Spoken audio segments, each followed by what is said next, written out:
అందరికీ నమస్కారం. Welcome back to our channel విజేత స్టడీ సర్కిల్. ఈరోజు మనం ఈ వీడియోలో ఆంధ్రప్రదేశ్ పెన్షనర్ల అక్టోబర్ పెన్షన్ పెరిగిన డిఆర్తో ఎంత వస్తుందని మనం ఈరోజు ఈ వీడియోలో ఒక ఫార్ములా తయారు చేయడం జరిగింది. దానికి సంబంధించి వివరంగా మనం ఒక ఉదాహరణ తీసుకొని చూద్దాం. అంతకంటే ముందుగా మన ఛానల్లో ఉద్యోగులు మరియు పెన్షనర్లకు సంబంధించిన జీతాలు, పెన్షన్లు, డిఏ, పిఆర్సీ, సర్వీస్ మ్యాటర్స్ సంబంధించి ప్రతి అంశాన్ని వివరిస్తూ విశ్లేషణ చేస్తూ 100% ఖచ్చితమైన తాజా సమాచారంతో వీడియో చేయడం జరుగుతుంది. అలాంటి వీడియోస్ కావాలనుకుంటే మన ఛానల్ సబ్స్క్రైబ్ చేసుకొని ఫాలో అవ్వండి. ఇక ఆలస్యం చేయకుండా మన వీడియోలోకి వెళ్దాం. దీనికి సంబంధించి ఒక వీడియో ఇంతకుముందే పోస్ట్ చేయడం జరిగింది. మన బేసిక్ పెన్షన్ని 1.3731తో మల్టిప్లై చేస్తే మనకి గ్రాస్ పెన్షన్ వస్తుంది. దానికి 500 మెడికల్ అలవెన్స్ యాడ్ చేసుకోవాలి. అయితే ఆ వీడియో చేసిన తర్వాత చాలామంది ఇంకా పూర్తిగా వివరంగా చెప్పమని చెప్పారు. దానికి సంబంధించి ఒక ఉదాహరణ తీసుకొని వివరంగా ఈరోజు మన వీడియోలో చూద్దాం. మనకి గ్రాస్ పెన్షన్ని క్యాలిక్యులేట్ చేసే ఒక ఫార్ములాని తయారు చేయడం జరిగింది. అది 1.3731 ఇంటూ బేసిక్ పెన్షన్తో దాన్ని మనం మల్టిప్లై చేసినైతే రావడం జరుగుతుంది. మనం ఒక 10,000ని ఎగ్జాంపుల్గా తీసుకుని 10,000 బేసిక్ ఉండేవారికి ఏ విధంగా ఇప్పుడు నెట్ పెన్షన్ ఎలా క్యాలిక్యులేట్ చేయాలో ఒకసారి చూద్దాం. 10,000 ఇంటూ 1.3731 మల్టిప్లై చేస్తే మనకి 13,731 రూపాయలు వస్తుంది. దానికి మెడికల్ అలవెన్స్ అనేది ప్రతి ఒక్కరికి 500 యాడ్ అవుతుంది కాబట్టి ప్లస్ 500ని యాడ్ చేయడం జరిగింది.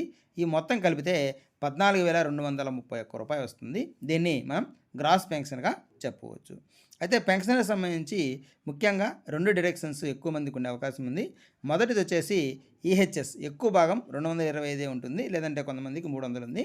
ఈ 225 ఈహెచ్ఎస్ తీసుకొని చేయండి, ఎందుకంటే ఈ 10,000కి 225 వస్తుంది కాబట్టి ఆ 225ని సపరేట్ చేశాను. ఒకవేళ మీరు 300లో ఉంటే దాన్ని 300 సపరేట్ చేయాలి. చేస్తే మనకి అమౌంట్ వస్తుంది. దాంట్లో నుంచి మనకి సివిపి అనేది కూడా వారి యొక్క ఇండివిజువల్ ఒక్కొక్కరికి ఒక్కో విధంగా మారుతూ ఉంటుంది. ఆ CVP amount commutation value of pension amount అనేది కొంతమందికి ఎక్కువ, కొంతమందికి తక్కువగా ఉంటుంది. కాబట్టి దాన్ని మీ సివిపి ఎంతైతే ఉందో, గత నెలలో ఎంత కట్ అయిందో ఈ నెలలో కూడా అంతే కట్ అవుతుంది. ఎందుకంటే మీరు అదనంగా సివిపి ఏం తీసుకోలేదు కాబట్టి ఈ సివికి సంబంధించి మీ అమౌంట్ ఎంత ఉందో దాన్ని సపరేట్ చేసినట్లయితే మనకి నెట్ పెన్షన్ అనేది రావడం జరుగుతుంది. ఒక్కొక్కరికి ఒక విధంగా సివిపి పెన్షన్ అనేది ఉండడం జరుగుతుంది. ఈ విధంగా మీ యొక్క బేసిక్ ఏదైతే ఉందో ఆ బేసిక్ పేని మొదటగా 1.3731తో ఆ బేసిక్ పేని మల్టిప్లై చేయండి. దానికి 500 యాడ్ చేయండి. తర్వాత దానికి 225 కానీ 300 కానీ మీ ఈహెచ్ఎస్ ఎంత సబ్స్క్రిప్షన్ అయితే ఆ అమౌంట్ సపరేట్ చేయండి. అలాగే మీ యొక్క ఈ సివిపి అమౌంట్ ఎంత ఉందో దాన్ని కూడా సపరేట్ చేస్తే మీకు నెట్ పెన్షన్ అనేది రావడం జరుగుతుంది. మనకి రేపు అర్ధరాత్రి నుంచి కానీ ఎల్లుండి ఉదయం కానీ మనకి ఈ పే స్లిప్స్ డౌన్లోడ్ అవుతాయి.